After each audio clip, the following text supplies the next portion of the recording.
Early on the first day of the week, while it was still dark, Mary Magdalene came to the tomb. For John, that's more than a comment on the time of day. John never wrote on one level. Everything he wrote had another, a deeper meaning. In this case, it's dark. Not only has the sun not risen, but it is also dark in the heart of Mary Magdalene, as she is enclosed in grief and desolation, a darkness of the soul.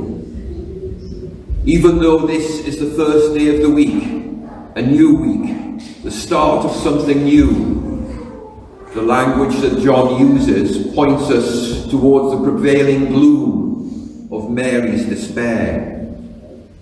It's still dark. Mary had been there at the foot of Jesus' cross. It's likely that she watched as the body was taken down, wrapped and interred in the garden tomb. And if you've been to a funeral where the body has been buried, you may have heard the sound of the earth falling on the coffin lid. It's a sound that announces the end of an earthly life, like a final full stop, especially for the husband or the wife or the child of the person in the coffin. If you've experienced that, then you might have had some insight into Mary's darkness. In Mary's case, the noise that she would have heard was possibly the grinding and scraping and crushing noise as the stone was rolled across the opening of the tomb on that Friday evening. It represents the creeping, suffocating and eroding hope. The darkness of death holds Mary in its prevailing grip. Darkness dominates, it seems. And a competition is going on in the first line of John's account. Darkness dominates, but light will dawn.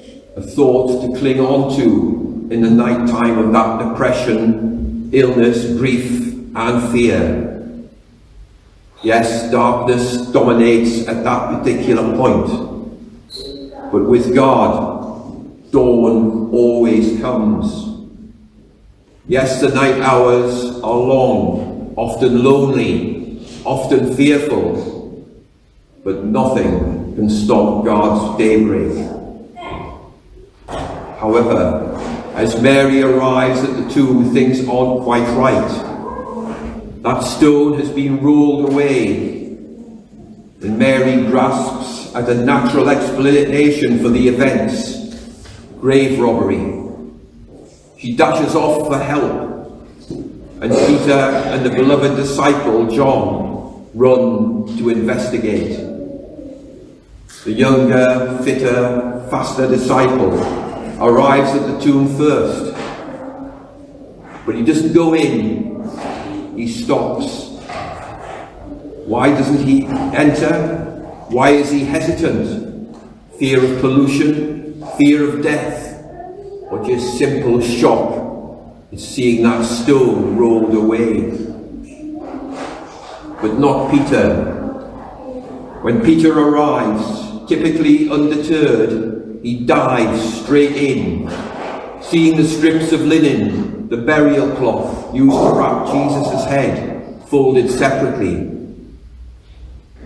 The uninitiated reader, along with Mary, Peter, and John, can only gaze on, perplexed.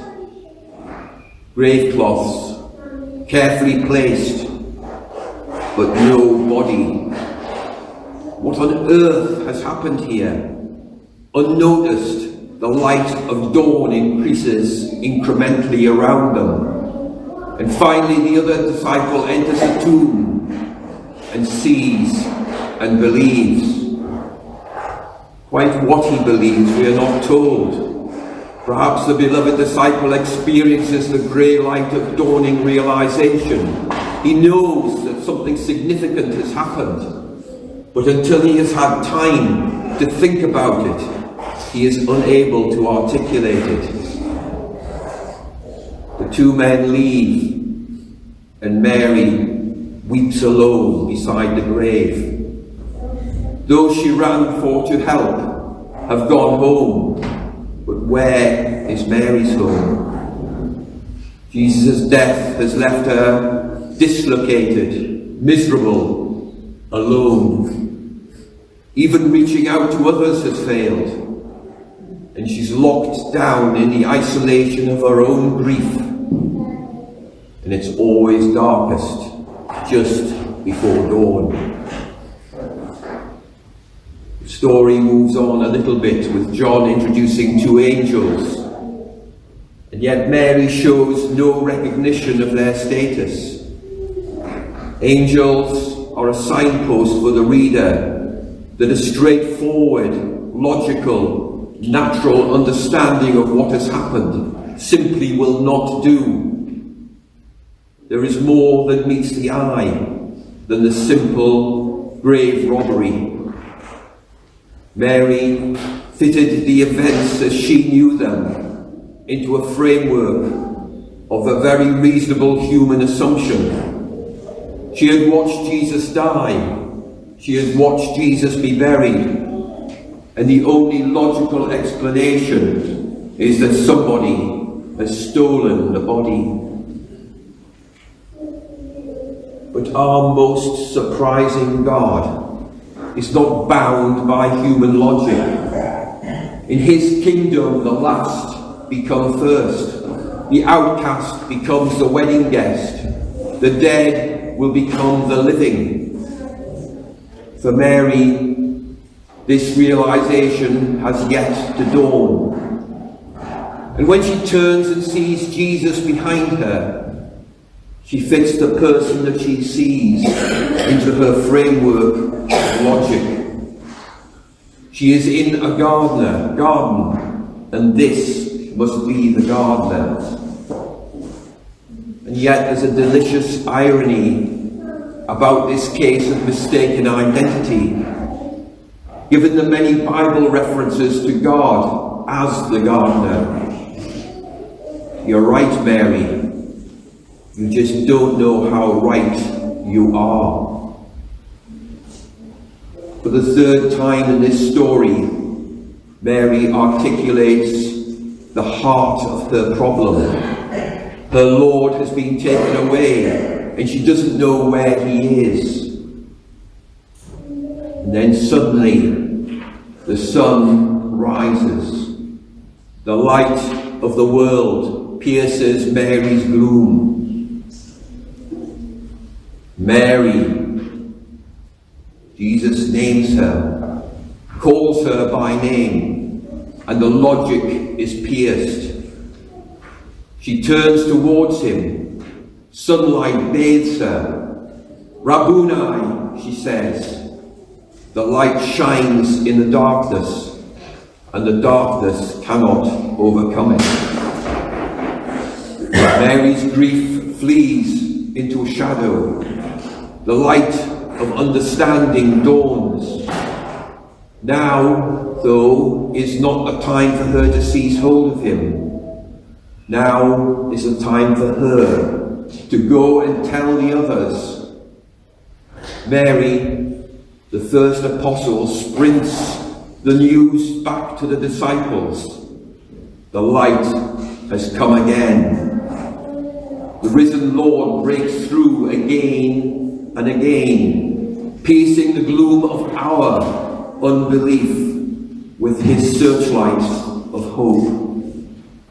Jesus calls each of us by name into a deeper degree of trust in his resurrecting light. John's account of the resurrection begs us to look again at this light, meditating on it, basking in it. It shines in the bleakest of places, suffusing, surprising, subverting our fears, calling us out of our despair and our darkness. As St. Luke puts it, in the tender compassion of our God, the dawn from on high shall break upon us, upon you, upon me. Always, like Mary, go and tell the world. Happy Easter.